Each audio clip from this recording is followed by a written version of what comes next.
Fażlullāh with Macron H Asta A with Macron B A with Macron D, Persian, also known as Fażlullāh Tabrīzī Astarābādī by a pseudonym al-Ḥurūfī and a pen name Nim, was an Iranian mystic who founded the Ḥurūf movement.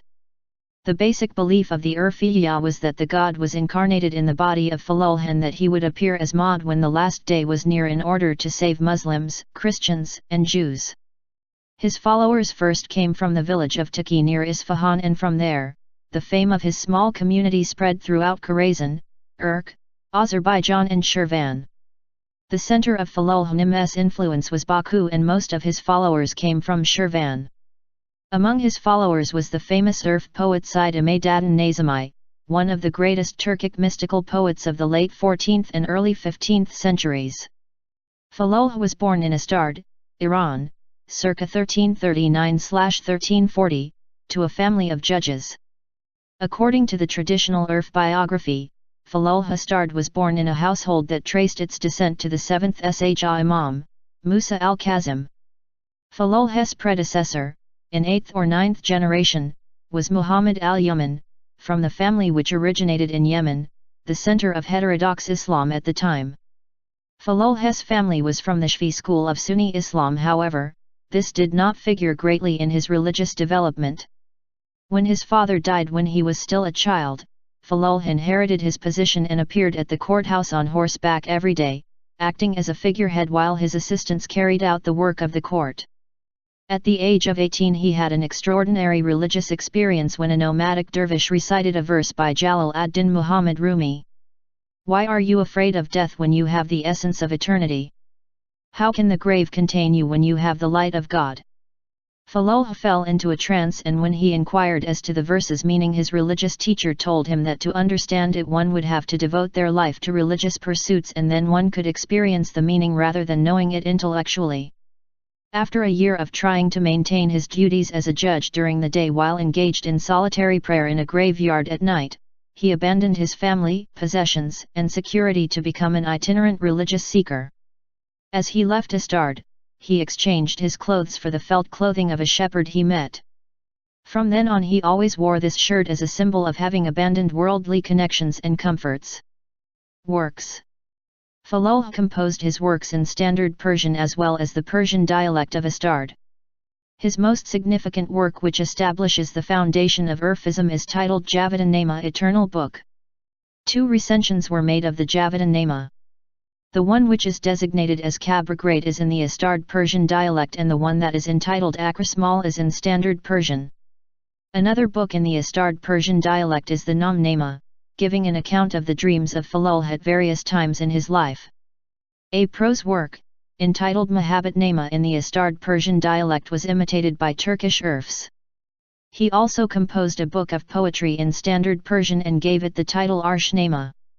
In addition to this book, he also composed another small collection of poetry in Standard Persian using the pen name Nim. From his poetic works, it is evident that he knew Arabic, Persian, and his native language, the Gurgan dialect. He was well versed in Persian literature, and that he was capable of composing poetry in the classical style. Sahib-i Tawil, the master of esoteric interpretation. According to Encyclopedia of Islam, one of the key tenets of Ḥurūfism is that Allah reveals himself in the word, and that words, Ḥurūf, are composed of sounds that are associated with letters. The total number of letters, and their numerical value according to the Abjad, is the total of all emanating and creating possibilities of God, and is God himself made manifest. Dreams of Fażlullāh. Fażlullāh made his way to Isfahan in central Iran. Unused to walking, he suffered a leg injury by the time he arrived. Here he found a variety of religious seekers, many of whom shunned contacts with wider society and often flouted religious convention. However, Fażlullāh never joined any of these groups. He began to experience a series of dreams which he came to regard as prophetic. He then made Hajj to Mecca before moving to Konya Ərgənc, the capital of Khorasan. He decided to make another Hajj, but only got as far as Luristan when he had a dream in which a man told him to go to Mashhad. Concluding the man was al-Ārī, d. 818, who is buried in Mashhad. He made a detour to Ārī's shrine before completing a second Hajj and returning to Ərgənc. Here he practiced Sufi religious practices and continued to have a number of dreams. In one, Jesus told him that 4 Sufis, Ibrahim bin Adam, Bayezid Bistami, al-Tustari, and Balal, were the most sincere religious seekers in the history of Islam. In another, Muhammad appeared to him explaining to an old man that dream interpretation was very hard, as the surface identities of characters in dreams were stand-ins for others, and that dreams involved far deeper meanings than their apparent concern. Then Prophet Muhammad turned to Fażlullāh and said that true dream interpretation was like a rare star that becomes visible every 30,000 years and encompasses 7,000 worlds. He told Fażlullāh that he could see it if he stood under an orange tree. This Fażlullāh did, and saw 7 stars, one of which was bigger than the rest. And the luminous star emitted a ray of light which entered his right eye, conveying a special intuitive knowledge to him. This felt like a pearly light which enabled him to understand the hadith. After this dream, Fażlullāh claimed he could understand dreams and the language of birds. His followers called him Sahib-i-Tawil, the master of esoteric interpretation. Following this, he rapidly attracted a crowd of people seeking explanations of dreams drawn from all walks of life. However, he preferred the company of religious ascetics and eventually decided to leave Urgenk. Amongst the Sarbadars. Main article, Sarbadars. Fażlullāh then moved to the region of Sabtavar in northeast Iran, where a significant proportion of the local population were involved in apocalyptical religion. From 1136 to 1381 this region was under the rule of the Sarbadars, a diverse collection of noble families who did not follow a dynastic principle, with many people affiliated to a religious group known as the Shaykhiyyah. This sect advised its followers to prepare arms ready for a great cosmic war that would be followed by the appearance of the Messiah. There is some evidence that he was here in 1360 and that he made the prediction that al-Mu'ayyad would expel the Shaykhiyyah, but that the latter would return within a year. 15 years later Daruz-Runuddin was expelled, only to return in triumph within the year.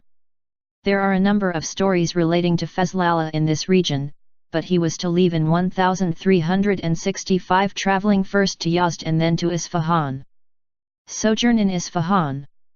Fażlullāh made himself at home in a mosque in the suburb of Toqchi, where he attracted 2 kinds of visitors: firstly, religious seekers seeking a guide, and secondly, those who wanted him to interpret dreams for more worldly reasons. Fażlullāh would accept no money for his interpretations and led an ascetic life, going without sleep, spending the night in prayer and weeping continually to control his carnal desires. The Sufi Mu'in al-Din Shahrastani visited him and asked him about his understanding of a true man of God. He replied, quoting Junaid Baghdadi, that it is someone who is silent on the outside so that his inner reality can speak through him. Shahrastani became one of his prominent followers alongside men like Nasr al-Nafahi, whose Qab Nama Book of Dreams became one of the main biographical sources about Fażlullāh's life. These followers formed a tight-knit community around him, sharing a hermit-like lifestyle and a deep brotherly love that led them to think of themselves as sharing the same soul.